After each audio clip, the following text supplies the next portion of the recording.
continue to work through our goat show. I think we got some really high quality, kind of out here in the top four. Differences in the way they're put together. Maybe some of them don't have quite the bells and whistles that fundamentally are very heavily muscled goats. Let's talk about our class winner right here.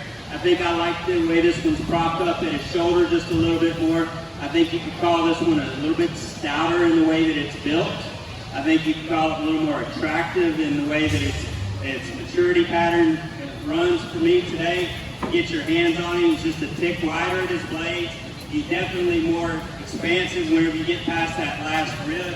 When you get your hands on him, I think you could debate which one's going to give you more leg ultimately. I think when you look at those front 2/3, this is a little bit heavier muscle, stouter type compared to our second place goat, but a really, really nice one to kick off this class with. Congratulations to you. I love the freshness of the muscle in this one. Definitely when you get your hands over that one's blades, you appreciate that one as you work your way back into its loin. Maybe not as crisp on that loin edge as it has from right there over its rack.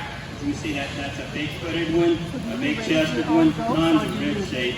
You love that one's leg as well. Really nice goat. Falls into the second hole.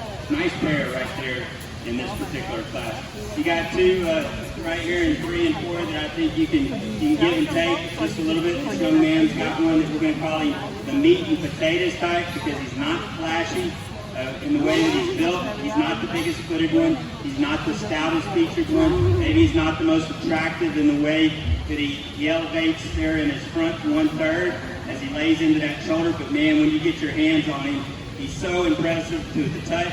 I think he's fed perfectly at this particular stage. I love his rack, I love his loin, I like his leg, but just need a little bit stouter running gear, a little bit more pulled apart at the ground for me to sort him up any higher in this particular trio. The one right there in 4th is a long spine one. That one is tall at his shoulder. I just got to pull him apart just a little bit, give him a little more dimension from side to side, whether we're talking about over his blades, through his loin, or definitely through his leg as I stand directly behind him.